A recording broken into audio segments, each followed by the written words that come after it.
Greetings, YouTube. Today I have a blast pack of religious persecution here in America. Examples of how there are people who have a rather skewed view of what the First Amendment means and how religion is actually practiced here in the good old US of A.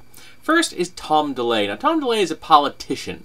And Tom DeLay said that the reason that we are having so many problems in America, it says, it can be traced back to the moment when we allowed our government to become a secular government. Now, apparently, Mr. DeLay is unaware of the fact that our government was founded as a secular entity by the founding fathers that he would deify, most of whom were deists and not Christians. They were students of the Enlightenment. They had first-hand personal experience in the real world of what happens when a government embraces an official state religion. So they decided not to do that. Somehow, that particular piece of information was left out of Mr. DeLay's education. How he got elected is beyond me. There are two movies coming out in the near future called Persecuted that deal with the persecution of Christians in America. One takes place directly in America. The other takes place in the Soviet Union and is an allegory for her persecution in America. Because it's talking about the religious suppression that was enacted during the Soviet era. Pardon me, I have a cat that's bothering me here. That's amazing. But then again, we had two films come out like the same year about the White House being taken by terrorists. That was also absurd. So I guess this isn't any less absurd than Hollywood regular fare.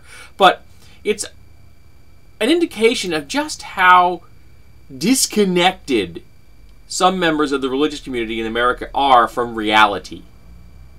78% of Americans consider themselves Christian. All right? Most Americans consider themselves to be a member, or at least of a faith, or at least an individual of faith, such as myself, who is not a member of a religion, but is still a person of faith. And yet, they also seem to have missed the First Amendment. You'd think that these folks would be able to read the First Amendment on their way to the Second, which is one they seem to really like a great deal. I'm also really fond of the Fourth and the 14th. Next up, we have a man known as, let me get this guy's name, Bernard McGurk, G-U-R-I-K. So I think it's Gurk, I'm not sure, but that's his name. And he was on Fox News on a show, Fox News Business News, show known as Mensa Meeting, which makes me smile. Fox News has a show called Mensa Meeting. That's right down the rabbit hole, folks. It really is. All right. And there is a move in Oklahoma City to erect a satanic monument. Now, the reason that they want to erect this satanic monument is that the Oklahoma people have decided that if it is a publicly or a privately funded statue on public land, it's okay to put up a religious symbol. So that public land can be used, but it has to be privately funded. So, because they've done this, obviously they're talking about Christian symbols, a satanic church has decided that they are going to build a statue and put it on public land because it's within the law. And we have a plurality of religions in America. And the Satanists are one of them. And this individual said they should be able to put the statue up, and then they should be shot right next to it, and then we take it down. So, this man, on national television, endorses the idea, advocates the idea of murdering people because they are expressing their religious freedom within the law that has been set up in Oklahoma. And, of course, Fox Business News, on their Mensa Meeting, has not apologized for this, nor condemned the individual for these comments. I, for one, am shocked. And lastly, we have a piece by Fred Clark about gatekeepers. Now, gatekeepers, as the term is applied to anywhere where there is a gate, are the people that make sure that people don't get in or out. That's their job. They have to only leave if they're approved. And he's discussing the evangelical community. And the gatekeepers in the evangelical community are a one-way exit only. You cannot easily enter the community, but if you exit it, you can't ever come back. And the people within the community that the gatekeepers are protecting will be told that all those that have left are dead.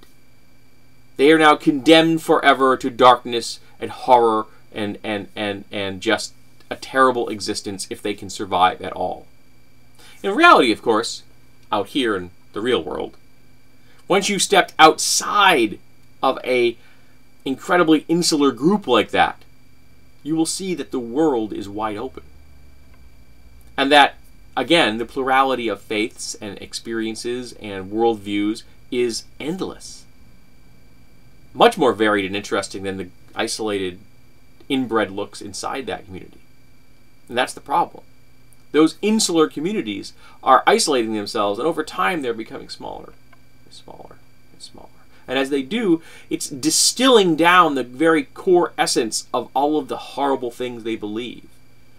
Because the people that believe the positive and the good in those communities are the ones that go, leaving behind only those that hate,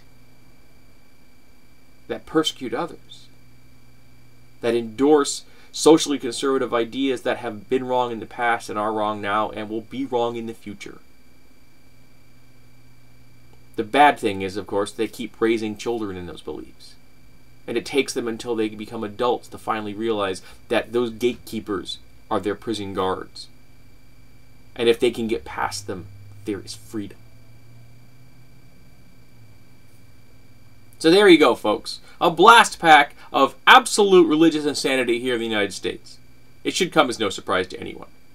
And I just had someone comment to me earlier today that the day I filmed this, it's Monday, yeah, it's the 3rd, that I'm an apologist for the Islamic community because I believe that we should not blame people's religious beliefs when, in actuality, socially conservatism is always based on fear.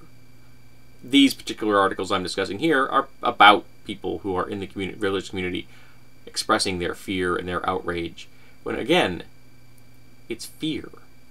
All of these articles I've discussed are about fear. That's the core problem. People are afraid, and there are those who prey upon that fear, who endorse that fear, who foment that fear, who plant the seeds of fear in the minds of their followers, because it gives them control over them. It gives them political power, financial power, it just gives them power. But that's the core of the problem, is the fear. The fear of the other, fear of the unknown. The fear that that guy over there may do something. In reality, most people are pretty decent to each other. And if we feared less, we would be more decent to each other. So the idea is to get beyond the fear, to accept the reality that sometimes things in life don't go our way. Sometimes things in life don't go pleasantly. It doesn't mean that it's necessarily aimed at you. It doesn't mean it was necessarily an attack on you. Anxiety is very egotistic. It convinces us that all these things happen to us as individually for a reason. In reality, sometimes there is no reason. And if we can just accept sometimes bad things happen, we will be less fearful. We will be less inclined to listen to those who are fomenting fear. We'll be less inclined to listen to the gatekeepers, to the nut jobs that think that the United States was founded as a theocracy, to the people that think that you can shoot people of other faiths just because they disagree with you. Those are the people we need to publicly declare as unbalanced.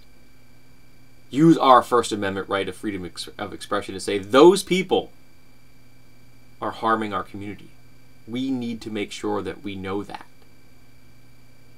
We need more good speech rather than suppressing bad speech. I don't want to suppress the bad speech. I want more good speech. I like when people are in the public square, when they're saying hateful things, because it makes it so much easier to identify them. So tell me, have you found any examples lately of persecution in your areas? I'd love to know.